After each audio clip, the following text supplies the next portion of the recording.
The first shot wasn't fired by the aliens, it was us. And that's why they're afraid. Commander Elias Kane crouched behind the shattered remains of a skyscraper, the wind howling through its skeletal frame. The city had been beautiful once, a beacon of human achievement. Now, it was nothing but a graveyard of steel and ash. Through his visor, the heads-up display flickered with targeting overlays, mapping the enemy positions amid the ruins. Zarkith patrols stalked the streets below, their elongated forms moving with eerie precision, their bioplasma weapons humming in the dark. Kane flexed his grip around his rifle, a modified Gauss repeater capable of piercing Zarkith carapace. His team, 6 hardened operatives of the Bastion's elite Gravewalkers, were scattered around him, waiting for the signal. The mission was simple: infiltrate, plant the charges, and reduce the Zarkith communications hub to molten slag. But nothing was ever simple in war. A voice crackled in his earpiece. "Kane, we're in position. Awaiting your go." That was Mara Thorne, his second-in-command, posted on a rooftop to his left, her sniper rifle trained on a Zarkith commander below. Kane took a slow breath, steadying himself. "On my mark. 3, 2, 1. Thunder cracked through the ruined city as Thorne's rifle barked. The Zarkith officer's skull erupted in a mist of violet blood. The alien's body hit the pavement before its comrades even registered the shot. Then hell broke loose. Kane vaulted over debris, his boots hammering against fractured asphalt as he unloaded rounds into the scrambling Zarkith below. The Gravewalkers emerged from the shadows, each soldier a master of coordinated violence. Plasma fire seared through the night, illuminating the battlefield in flickering bursts of blue and red. A Zarkith warrior lunged at Kane, its chitinous arms reaching for him.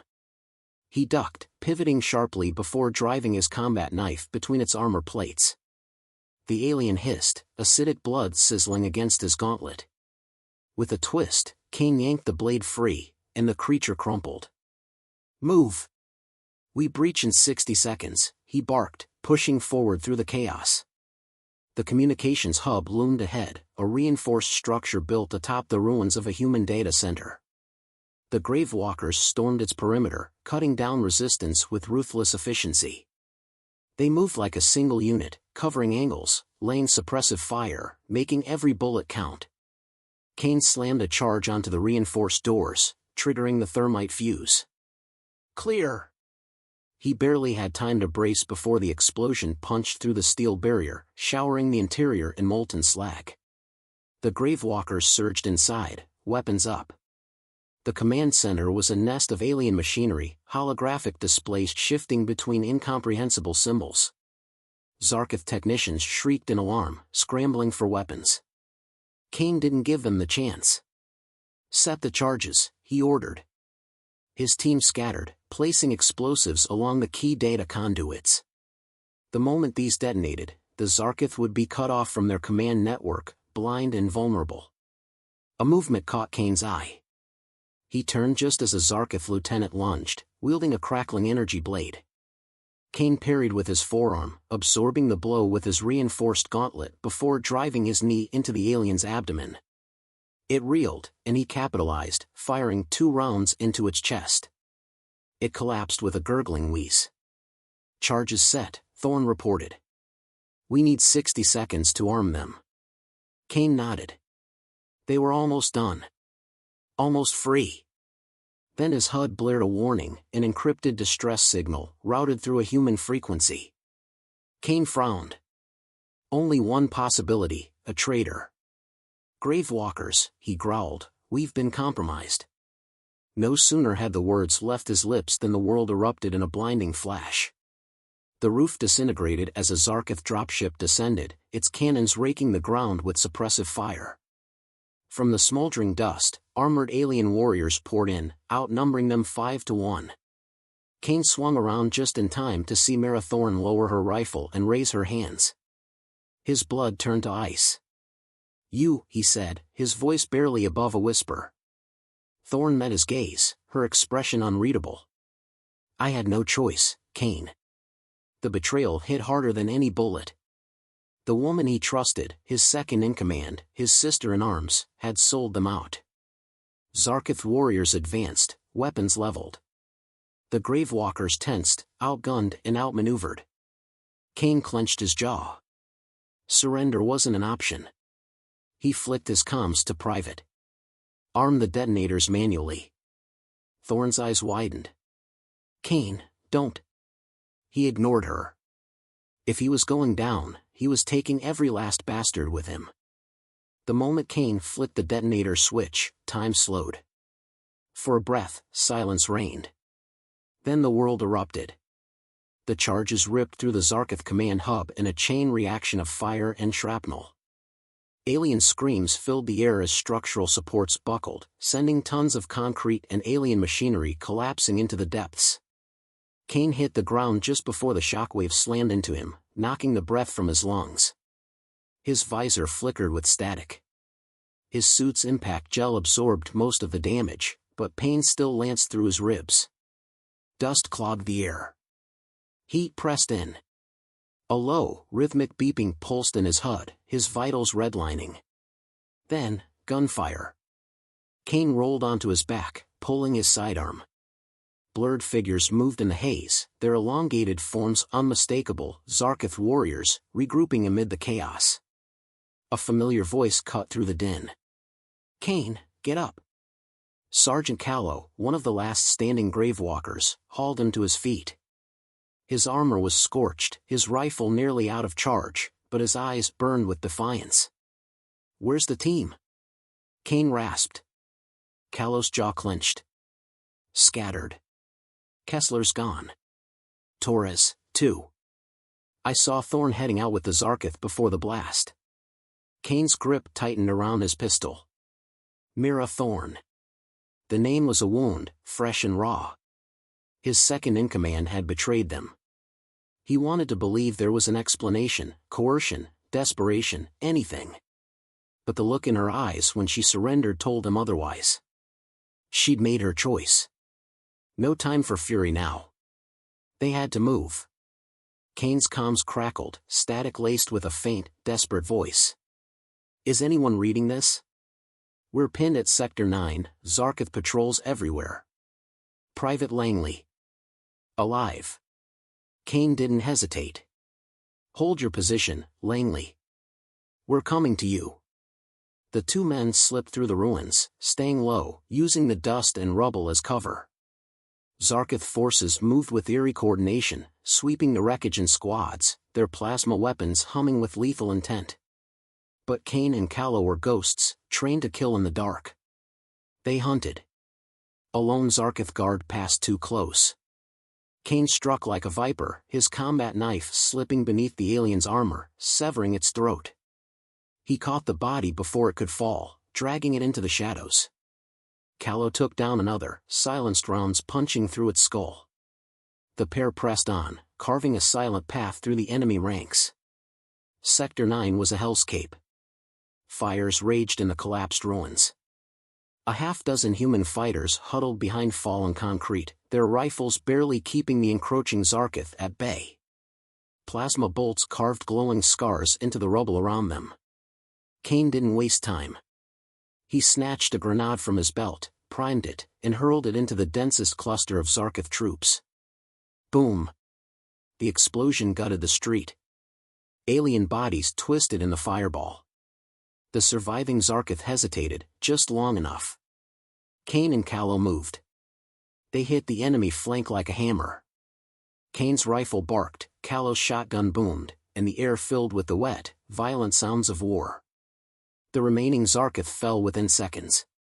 Langley gasped for breath, eyes wide as Kane knelt beside him. Commander, you actually came. You're not dead yet, Private.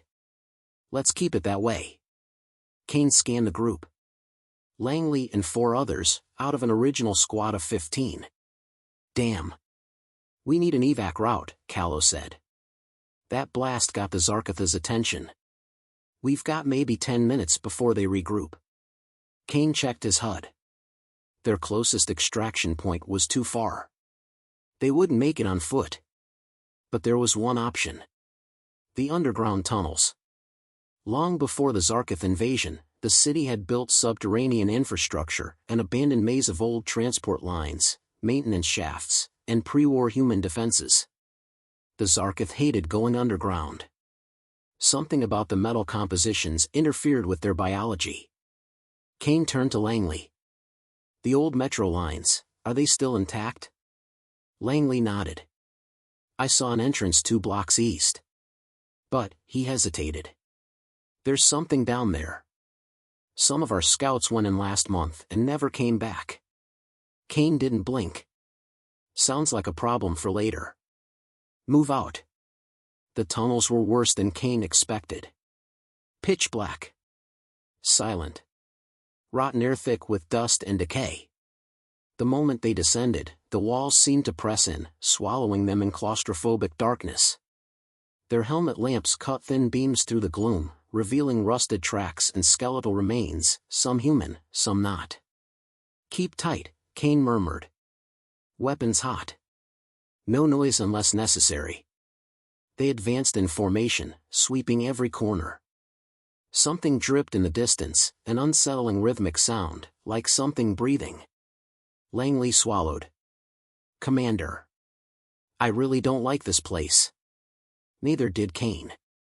Then the whispering started. Faint, indecipherable. Not Zarkith. Something else. Callow's grip on his shotgun tightened. "The hell is that?" Kane didn't answer. He flicked a thermal view, nothing. No heat signatures. Just endless tunnels and a door. Heavy steel, half buried in debris.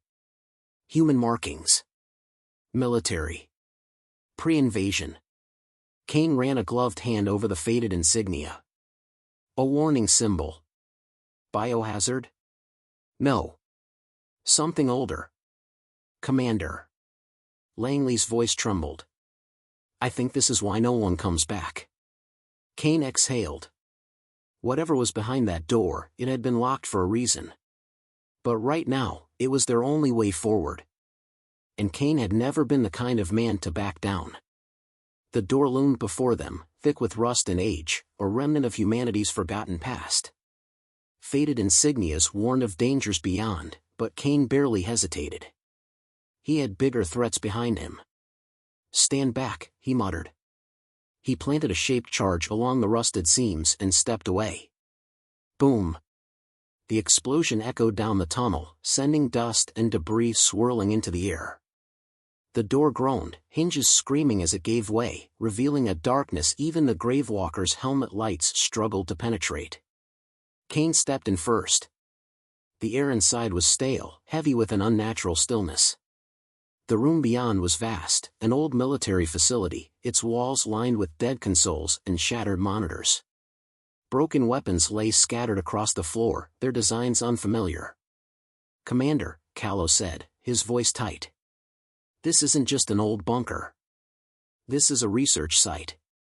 Langley shifted uneasily. "Then where's the research team?" Silence. Kane scanned the room.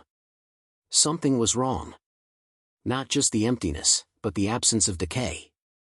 No bodies, no bones. As if whoever had been here simply ceased to exist. Then the whispering returned. Soft. Insidious. Not words, just the impression of them, clawing at the edges of his mind. The team froze. "Movement," Callow whispered. He pointed toward the far end of the chamber, where the light from his rifle's barrel-mounted lamp flickered. A shadow shifted. Kane raised his rifle. Eyes up. The darkness stirred. Then it emerged. It was wrong. Not Zarkith. Not human. A thing, tall, emaciated, its flesh stretched tight over elongated bones. Hollow black sockets where eyes should have been. A mouth that didn't move, yet Kane heard it, inside his head, its voice pressing against his thoughts. "You should not be here." The words weren't spoken. They arrived, unbidden, like foreign thoughts shoved into his skull. Langley choked, clutching his head. "Get it out." Kane fired. The Gauss round tore through the creature's torso. It staggered but didn't fall. The wound closed almost instantly, flesh knitting back together as if time itself reversed. Then it charged. It moved like a flicker, there and gone. Kane barely sidestepped as claws ripped through the air where his head had been. He slammed his rifle but into its ribs, but it was like hitting smoke. Callow opened fire.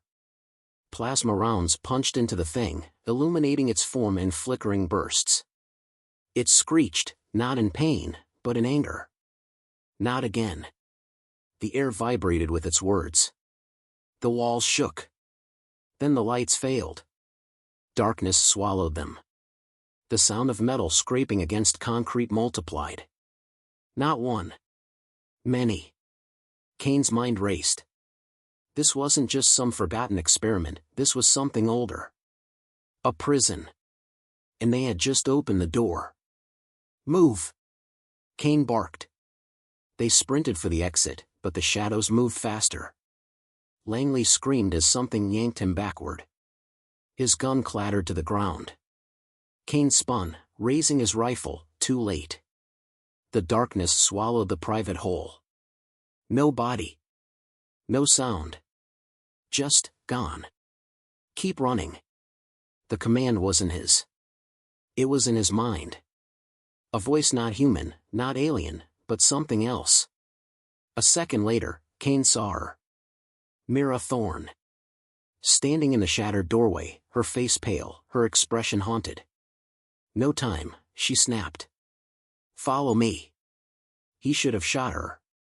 Should have demanded answers. But the things behind him made that choice for him. He ran. The tunnels blurred. Shadows pursued them, twisting through the passageways, clawing at the edges of reality. Kane barely registered the turns, following Thorne's lead through a maze of forgotten corridors. Finally, she skidded to a halt before another reinforced door, this one operational. She slammed her hand against a biometric scanner.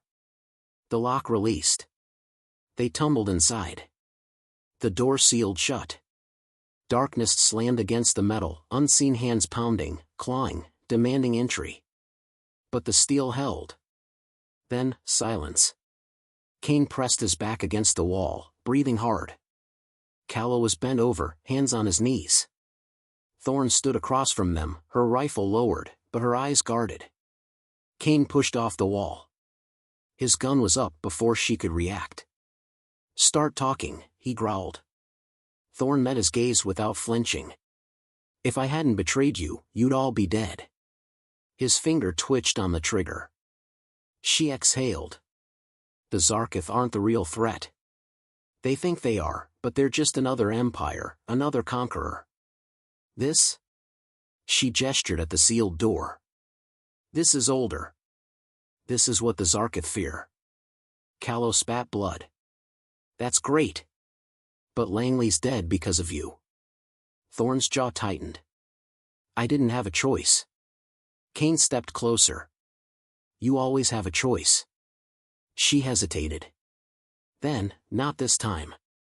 A long silence stretched between them. The pounding against the door had stopped. The things were gone, for now. Kane lowered his rifle. Just slightly. Tell me what we're up against, he demanded. Thorne exhaled, rubbing her temples. They don't have a name. The old world called them Eidolons. They aren't just creatures, they're fragments of something else. Something that doesn't belong in our reality. The last human government knew about them. They built this place to keep them buried. Callow frowned. Then why did the Zarkith set up a base near it? Thorne's voice was grim. Because they didn't know what was here. And now? She looked at Kane. Now, they do. Kane exhaled slowly. A war with the Zarkith was one thing. He could fight that. Humanity had been fighting it for years. But this? This was something else. Something worse. He holstered his rifle. We need to get back to the bastion. Thorne nodded. Yeah. And fast. Callow glanced at the door. What about them? Kane didn't answer. He didn't have to. Whatever they had awakened, it wasn't going back to sleep. And neither was he. The pounding behind the steel door had stopped. The silence that followed was a relief. It was wrong. Kane's pulse thrummed in his ears as he scanned the cramped bunker. Rusted equipment. Dust-laden consoles. Faded insignias from a long-dead government. The air was thick with the scent of oil and time, stale and untouched, until now. Callow adjusted his grip on his shotgun, his face pale beneath the grime. "I don't like this." "Neither do I," Kane muttered. "But we're out of options." Thorne stood at the far end of the room, hands braced on a console. Despite everything, she looked steady, like she had expected this moment. Kane didn't know if that made him trust her less or just made her even more dangerous. "You said the Zarkith don't know what they've unleashed," he said, stepping toward her. "That means we have a head start. How long before they figure it out?" Thorne didn't answer immediately. Her fingers skimmed across the console, searching. "Not long. They know something went wrong. When their patrols stop reporting, they'll come in force. Then we need to be gone before that happens." A flicker of motion on her screen caught Kane's eye. A security feed, grainy, half-corrupted, but still operational.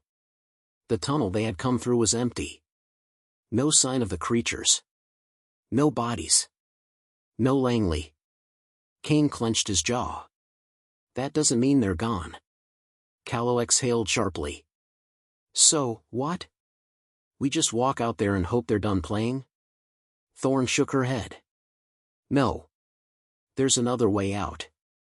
She moved to the far wall, brushing away dust to reveal a hatch embedded in the floor. It was old but intact, marked with faded hazard symbols. "Emergency egress. It leads to the old metro system," she explained. "A backup route for evacuation teams before the war. If we move now, we can beat the Zarkith to the surface and call for extraction." Kane narrowed his eyes. "And why exactly didn't you mention this sooner?" Thorne met his gaze, unflinching. "Because until 5 minutes ago, I didn't trust you to listen." Kane's grip on his rifle tightened, but Callow stepped between them. "We don't have time for this. We move or we die." Kane exhaled. He hated how right Callow was. "Fine." He crouched and pulled the hatch open. The air that rushed out was cold, damp, carrying the metallic bite of stagnant water.